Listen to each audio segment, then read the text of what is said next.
Vincent Astor has been a theater lover since his childhood, when he first heard the sound of a pipe organ filling the Orpheum Theater with its glorious music.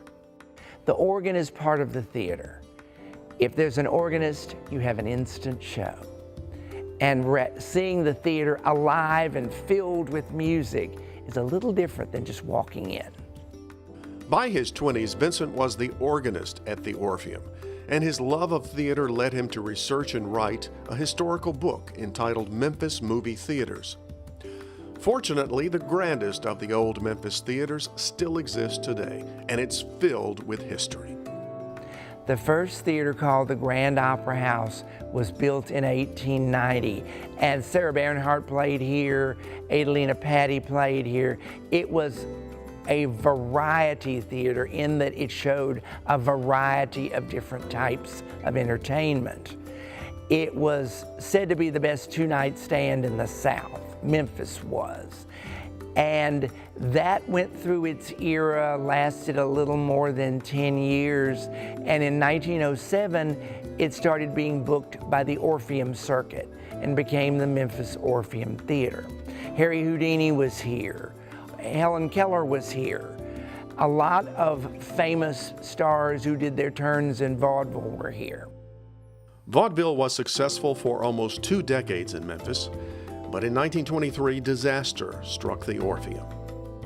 In October of 1923, the show was over and the theater caught fire. In the public parts of the theater was the Tri-State Dress Manufacturing Company. Something went wrong with the electricity. It started a fire, and the theater was a total loss. The newspapers said the largest crowd in the Orpheum Theater's history gathered to watch it burn. Blossom Seeley, a jazz singer, was on the bill, and the stagehands risked life and limb to get her wardrobe and take it down to the Chiska where she was staying, and she was not as grateful as they hoped she would be. She said thank you, pretty much. And another person who very early in his career was in the show that week was Bert Lahr. And the other theaters in Memphis all did benefit shows because many of the performers lost costumes and props to the fire. It took years to raise the funding, but the Orpheum Theater was reborn. On November 19th, 1928, the new Orpheum opened. And it seated 2,600 people. It was top of the line everything. And it was just about to go from vaudeville and silent films to more films and then sound films. Vaudeville left, as well as the Orpheum Circuit in '33, and a variety of things were tried to keep it open, including 2 of the employees, the leader of the orchestra and the leader of the stagehands, Chalmers Cullens and Nate Evans, started to book it on their own. It was during that era that we had Stephen Fetchit and Lionel Hampton and a lot of famous black big band leaders in musicals. But by the end of the 1930s, nobody could make it work. It went bankrupt. So it was sold on the courthouse steps to M.A. Lightman.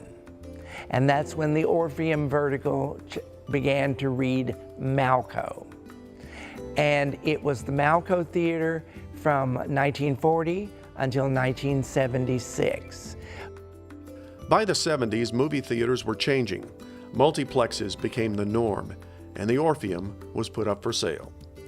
In 1977, the Memphis Development Foundation bought the theater. The foundation wasn't sure what they were going to do with this theater at the time. In the end, it was the first thing on Beale Street that actually came back, and came back in a big way and got loved by everyone.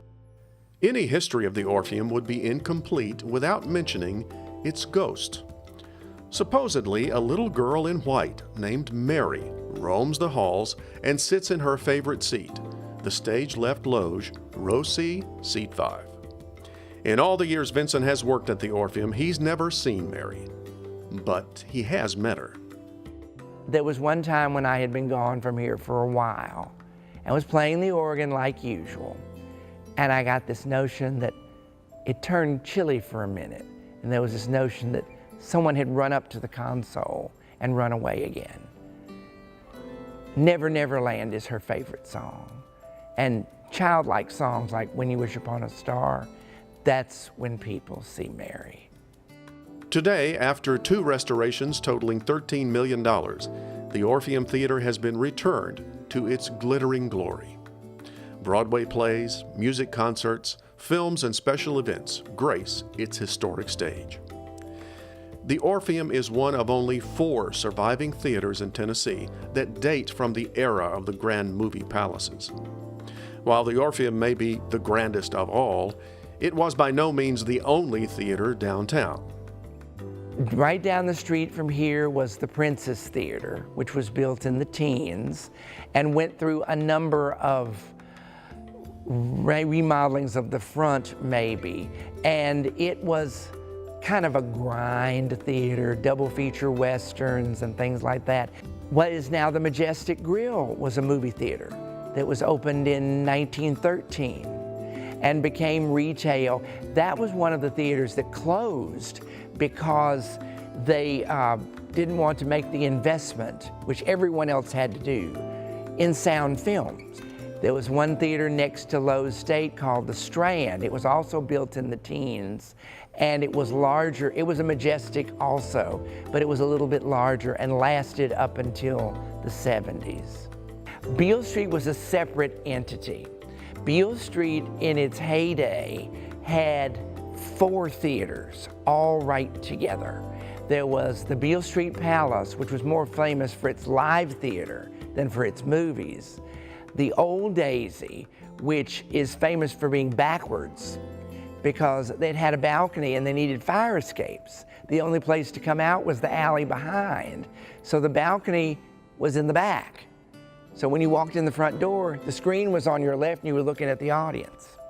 Another theater that was built that way for pretty much the same reason was the Shamrock Theater, which is now Royal Studios. Across from the Old Daisy was a pair of theaters, the Grand and the Venus, which went their ways through movies and live shows and everything else, but they disappeared in 1940-41 when the new Daisy Theater was built, which still exists and is now a concert venue.